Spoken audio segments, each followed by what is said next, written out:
تو جو چادر ہے دائیں کندھے کے نیچے سے نکال کر بائیں کندھے پہ ڈالنا یہ مسنون ہے۔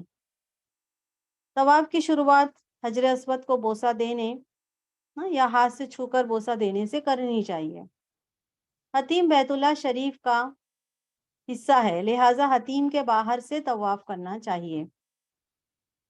حضرت عبداللہ بن عباس رضی اللہ تعالیٰ عنہ فرماتے ہیں کہ حتیم بیت اللہ شریف کا حصہ ہے، کیونکہ نبی اکرم صلی اللہ علیہ وسلم نے بیت اللہ شریف کا طواف حتیم کے باہر سے کیا، اور اللہ تعالیٰ کا ارشاد مبارک ہے پرانے گھر کا طواف کرو، اسے ابن خزیمہ نے روایت کیا ہے۔ دوران طواف تلاوت قرآن، تسبیح و تحلیل اور دوسرے اذکار کرنا چاہیے، یعنی طواف کے دوران قرآن کی آیتیں ہیں، اللہ کی تسبیح بیان کرنا ہے، اللہ کی پاکی بیان کرنا ہے، کلمہ توحید پڑھنا ہے، یہ سب دوسرے اور اذکار ہے جو قرآن اور سنت میں ہے، صحیح حدیثوں میں، وہ تمام اذکار کر سکتے ہیں طواف میں۔ طواف میں دوران طواف بوقت ضرورت بات کرنا جائز ہے۔ حضرت عائشہ رضی اللہ تعالیٰ عنہ سے روایت ہے کہ نبی اکرم صلی اللہ علیہ وسلم نے فرمایا، رمی جمار یعنی کہ شیطان کو کنکری مارنا اور بیت اللہ شریف کے طواف کو اللہ کا ذکر قائم کرنے کا ذریعہ بنایا گیا ہے۔ یعنی جو شیطان کو کنکری مارتے ہیں نا، اصل میں وہ اللہ کی عبادت ہم کرتے ہیں، شیطان کو ہم ایسا نہیں سوچنا ہے کہ آگے وہ اور PDF میں آئے گا اس کی وضاحت۔ تو رمی جمار یعنی شیطان کو کنکری مارنا اور بیت اللہ شریف کے طواف کو اللہ کا ذکر قائم کرنے کا ذریعہ بنایا گیا ہے، اس کے علاوہ اس کا اور کوئی مقصد نہیں ہے۔ بعض راویوں نے حدیث میں صفا اور مروہ کی صحیح کا بھی اضافہ کیا ہے۔ حضرت طاؤس رحمت اللہ علیہ ایک ایسے آدمی سے روایت کرتے ہیں جس نے نبی اکرم صلی اللہ علیہ وسلم کو دیکھا۔ آپ صلی اللہ علیہ وسلم نے فرمایا، بیت اللہ شریف کا طواف نماز کی طرح ہے، لہٰذا دوران طواف ہے نا کم سے کم بات کرنی چاہیے۔ دوران طواف اگر کوئی شرعی عذر یعنی کہ فرض نماز کا وقت آ جائے تو طواف کا جو سلسلہ ہے اس کو منقطع کرنا جائز ہے، یعنی طواف کا سلسلہ روک سکتے ہیں۔ اگر فرض نماز کے لیے اذان دی جائے اور فرض نماز کے لیے سب لوگ تیار ہو جائیں پڑھنے کے لیے، تو طواف کا سلسلہ جو ہے وہاں پہ روک دینا چاہیے۔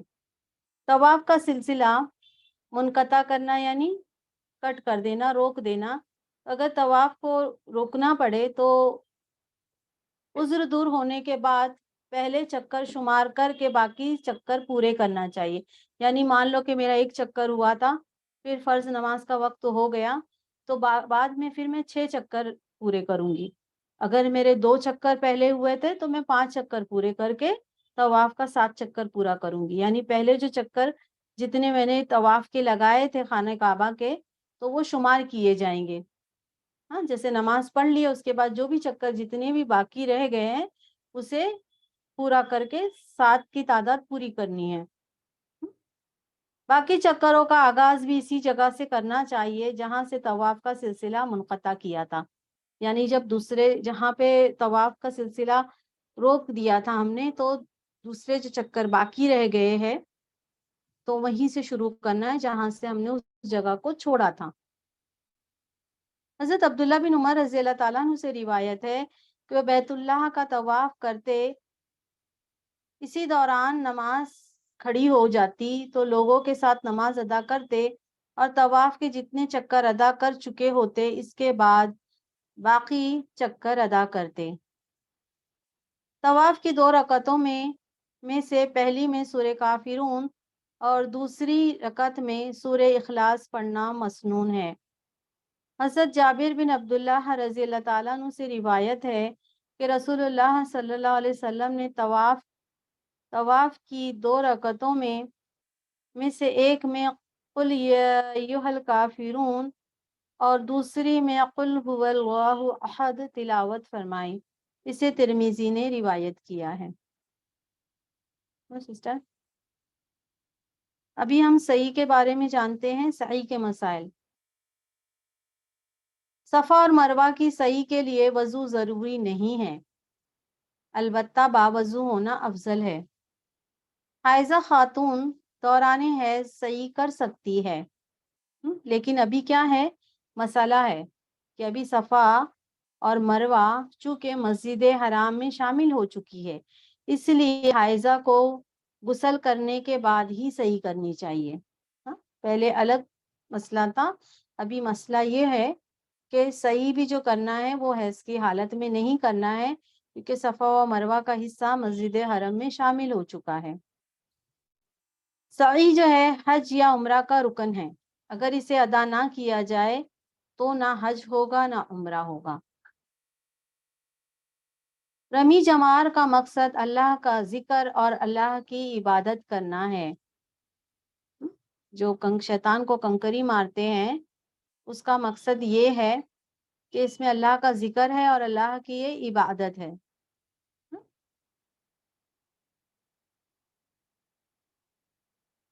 حضرت ابن شہاب زہری کہتے ہیں، ہمیں یہ بات معلوم ہوئی ہے کہ رسول اللہ صلی اللہ علیہ وسلم جب اس جمرے کو کنکری مارتے جو مینا میں قربان گاہ کے نزدیک ہے، یعنی جمرے اولا، تو اسے 7 کنکری مارتے، ہر کنکری مارتے وقت تکبیر کہتے، پھر آگے بڑھتے اور قبلہ رخ ہو کر کھڑے ہو جاتے اور دونوں ہاتھ دعا کے لیے اٹھاتے اور دیر تک اسی حالت میں وقوف فرماتے، پھر دوسرے جمرہ یعنی جمرہ وسطیٰ کے پاس آتے اور اسے 7 کنکریاں مارتے، ہر کنکری مارتے وقت اللہ اکبر کہتے، پھر بائیں طرف مڑتے اور قبلہ رخ ہو کر ہاتھ ہو جاتے اور ہاتھ اٹھا کر دعا کرتے، پھر جمرہ عقبہ کے پاس آتے، اسے 7 کنکریاں مارتے اور اس کے پاس دعا کے لیے آپ نہیں رکتے تھے۔ اسے نسائی نے روایت کیا ہے۔ تو فرسٹ ڈے جو ہوتا ہے 10 ذی الحجہ کو، بڑے شیطان کو کنکری مارنی ہوتی ہے صرف، تو اس دن کی بات نہیں، اس کے بعد جو ڈیز آتے ہیں 11 اور 12، اس میں جو کنکریاں ماری جاتی ہے، پہلے چھوٹے شیطان، پھر بیچ والے شیطان، پھر بڑے شیطان کو، تو جو جمرہ اولا وہاں لکھا رہتا ہے، تو وہاں پہ آپ صلی اللہ علیہ وسلم 7 کنکریاں مارتے تھے اللہ اکبر کہہ کر، اور اس کے بعد آپ قبلے کی طرف رخ کرتے اور دعا کرتے تھے، دعا فرماتے تھے، پھر اسی طرح آپ جو جمرہ وسطیٰ ہے اس کو 7 کنکری مارتے اللہ اکبر کہہ کے، پھر آپ خانہ کعبہ کی طرف رک کر کے دعائیں مانگتے، لیکن جو جمرہ عقبہ کو جب آپ 7 کنکری مارتے اللہ اکبر کہہ کر، پھر آپ نہیں رکتے دعا کے لیے۔ رمی کے لیے کنکری کا جو حجم ہے، یعنی اس کا جو سائز ہے، وہ چنے کے دانے سے کچھ بڑا ہونا چاہیے۔ شیطان کو جو کنکری مارنے کے لیے جو کنکریاں چنی جاتی ہے وہ چنے کے دانے سے کچھ بڑی ہونی چاہیے۔ حضرت جابر بن عبداللہ رضی اللہ تعالیٰ عنہ فرماتے ہیں، میں نے نبی اکرم صلی اللہ علیہ وسلم کو رمی جمار کرتے دیکھا۔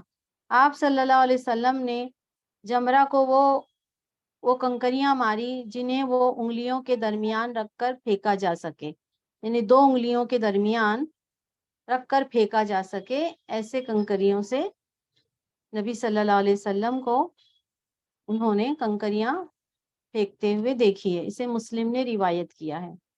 چنے کے دانے سے زیادہ بڑی کنکریاں مارنا منع ہے، یعنی بہت زیادہ بڑی کنکریاں نہیں ہونی چاہیے۔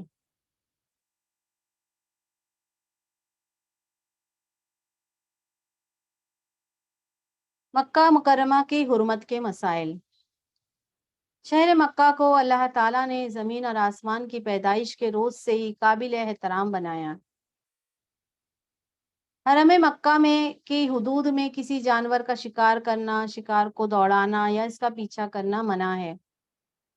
حرم مکہ میں از خود اگنے والے درختوں، پودوں اور ہری گھاس کا کاٹنا منع ہے۔ حرم مکہ کی حدود کا تعین حضرت ابراہیم علیہ السلام اور حرم مدنی کی حدود کا تعین رسول اکرم صلی اللہ علیہ وسلم نے کیا، یعنی حرم مکہ کی جو حدود کا تعین حضرت ابراہیم علیہ السلام نے کیا کہ یہاں تک کہ مکہ کی حدود ہے، اور حرم مدنی کی حدود کا تعین رسول اللہ صلی اللہ علیہ وسلم نے فرمایا ہے، یعنی مدینے کی یہ اتنی حدود ہے۔ حضرت رافع بن خدیج رضی اللہ تعالیٰ عنہ کہتے ہیں کہ رسول اللہ صلی اللہ علیہ وسلم نے فرمایا، حضرت ابراہیم علیہ السلام نے مکہ کو حرم قرار دیا اور میں دونوں سیاہ پتھروں والے ٹیلوں کے درمیان والی جگہ یعنی مدینہ کو حرم قرار دیتا ہوں۔ اللہ تعالیٰ کے حکم سے حضرت ابراہیم علیہ السلام نے حرم مکی کی جو حدود تعین فرمائی ہے وہ درجہ ذیل ہے۔ شمال کی طرف مکہ مکرمہ کی 4 میل ہے، مشرق کی طرف مکہ مکرمہ سے تقریباً 10 میل، شمال مشرق کی طرف سے مکہ مکرمہ سے تقریباً 9 میل،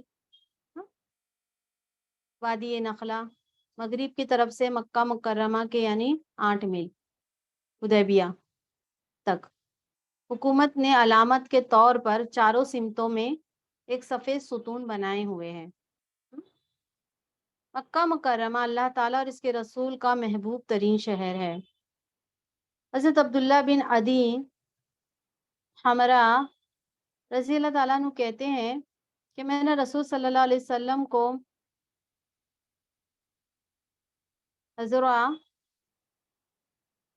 ایک منٹ سسٹر،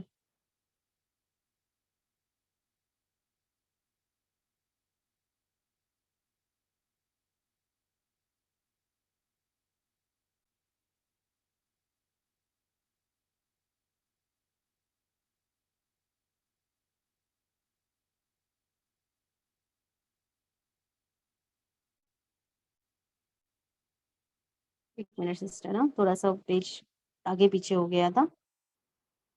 تو حضرہ کے اوپر کھڑے ہو کر یہ فرماتے ہوئے دیکھا کہ اللہ کی قسم اے مکہ، تو اللہ کی ساری زمین سے بہتر ہے اور اللہ کو سب سے زیادہ محبوب ہے، اگر میں یہاں سے نہ نکالا جاتا تو میں کبھی نہ نکلتا۔ اسے ترمذی نے روایت کیا ہے۔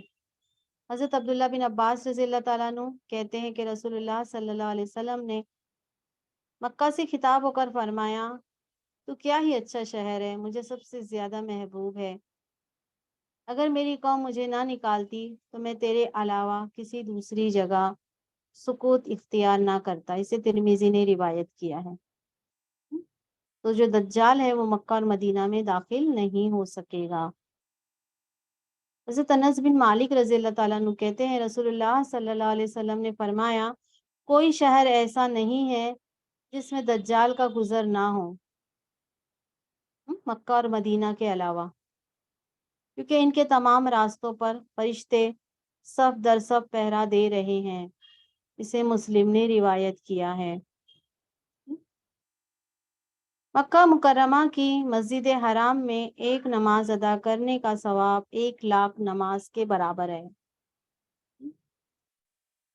دنیا میں سب سے پہلے مکہ مکرمہ کی مسجد حرام تعمیر کی گئی۔ مکہ مکرمہ کی مسجد حرام نماز کے ممنوع اوقات سے مستثنی ہے۔ وہ میں آپ کو بتا دوں اس کی وضاحت۔ حضرت جبیر بن معتم رضی اللہ تعالیٰ عنہ سے روایت ہے کہ نبی اکرم صلی اللہ علیہ وسلم نے فرمایا، اے بنو عبد المناف، بیت اللہ شریف کا طواف کرنے اور نماز پڑھنے سے کسی کو منع نہ کرو، خواہ دن اور رات کا کوئی سا بھی وقت ہو۔ اسے ترمذی نے روایت کیا ہے۔ جیسے ممنوع اوقات ہوتے ہیں تو اس میں کیا کرتے ہیں، ہم نماز وغیرہ نہیں پڑھتے ہیں نا، لیکن مکہ مکرمہ کی مسجد حرام نماز کے ممنوع اوقات سے یہ الگ ہے، یہ مستثنی ہے، یہ کبھی بھی یہاں پہ نماز ادا کی جا سکتی ہے۔ مدینہ منورہ کی حرمت کے مسائل۔ مدینہ منورہ بھی مکہ مکرمہ کی طرح حرمت والا ہے۔ جس میں درخت کاٹنا یا شکار کرنا منع ہے۔ مدینہ منورہ کا دوسرا نام توبہ ہے۔